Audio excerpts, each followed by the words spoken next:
Hello. Today I'm going to read to you Dude, the Museum Cat, a book about a cat in a museum, but written by the Delaware Museum of Natural History. And it says, as told to Christopher Hayden and seen by Alan Peoples. This is Dude, the Museum Cat.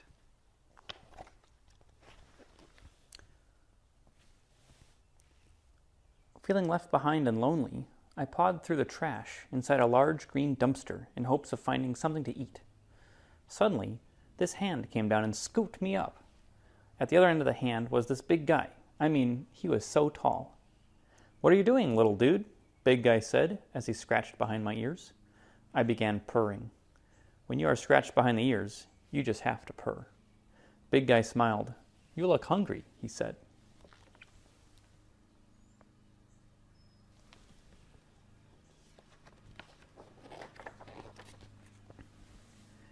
He cradled me in his arm and carried me inside a really big building to a room with work tables, gauges, overhead ducts, and all kinds of stuff. What a great place to explore. Big Guy put me on top of a desk. He sat down, took a tuna sandwich out of a bag. It smelled so good. He gave me half of it. It was my first decent meal in a long time. When I finished, he said, "Now, I guess you need a place to stay." I rolled over onto my back to let him rub my tummy, which is almost as good as ear scratches.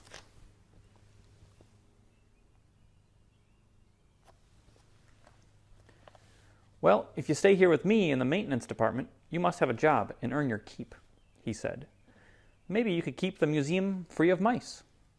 I did not know what a museum was, but the idea sounded good to me. I later found out the whole building was the Delaware Museum of Natural History.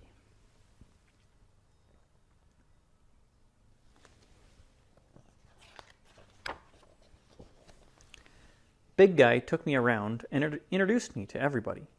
There was Assistant, who helped Big Guy keep the building running smoothly. There was Artist Man, who designed and built the exhibits.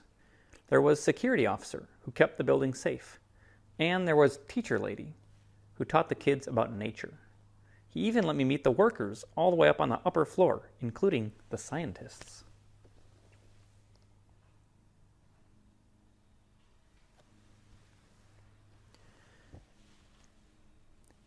Daily life settled into a routine.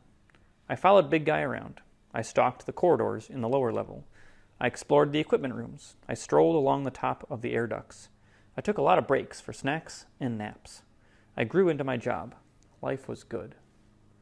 The best part, though, comes after the museum closes for the day. Big Guy hitches me up in my harness, and we go on a mouse patrol through the exhibits on the main floor.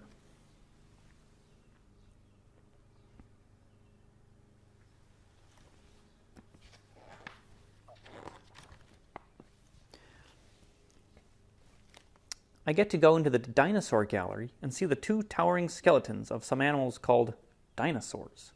I would love to climb up those bones to the top. Big Guy says I can't. He knows best. Big Guy knows a lot of stuff, too. He told me they are Yachunanosaurus and Tuijigonosaurus, who lived far away in China a long, long time ago and didn't like each other. I've named them Yang and Tu, which are much easier to say.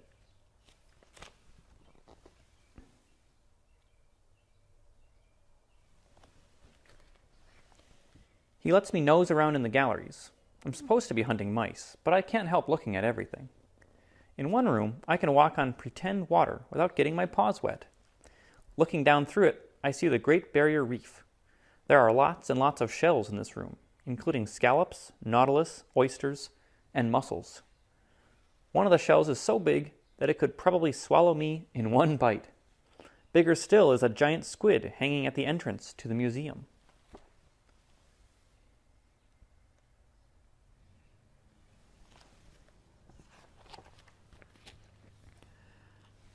I get to see all kinds of birds posed behind glass in the Hall of Birds, including a passenger pigeon, which isn't around anymore. I can't get to the birds. I guess they know that because they sit so still. Big Guy said all these birds are only part of the 113,000 in the museum's collections. He also told me all the birds started out in eggs, which come in all sizes.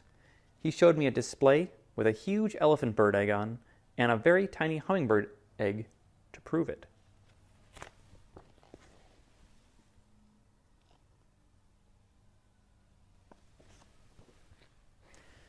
In the Hall of Mammals, I get to see a diorama of an African watering hole with all kinds of animal noises coming from it. It shows off my distant cousin, the lion, along with a gnu, warthog, impala, and others gathered to get a drink. More cousins are in other displays of animals from everywhere.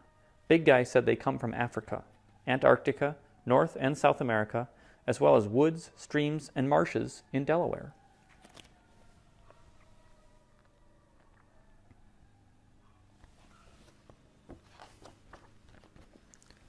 My favorite stop on patrol is the Nature Nook. Kids get to explore inside a cave there. They can walk in a woods or go into an eagle's nest. They can see what lives along a stream. I tried these too. They were fun. The kids also can take part in hands-on activities. There are no paws-on things to do. One time, Big Guy picked me up to see a whole wall in the room painted with trees and plants and animals. He took me over to the painting and pointed at a tree branch. There was a picture of me perched there. I guess that means I am the official museum cat.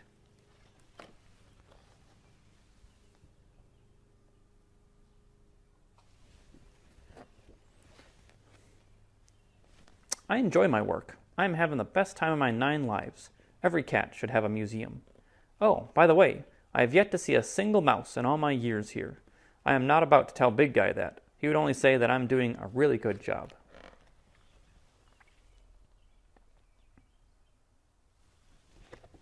The end. On the back, there's a little bit that says about the author. Name is Dude. Occupation, museum cat. Education, on-the-job training. Favorite pastime, napping on my back. Favorite hobby, being lovable. Friends, Chris Hayden, Director of Facilities at the Delaware Museum of Natural History, and Alan Peoples, an artist who draws great pictures and drew all the pictures in this book. So there's a picture of the real Dude, the museum cat. Thank you to the Delaware Museum of Natural History for letting us share this book with you, Dude, the museum cat. And thank you for joining me. I hope you enjoyed the story.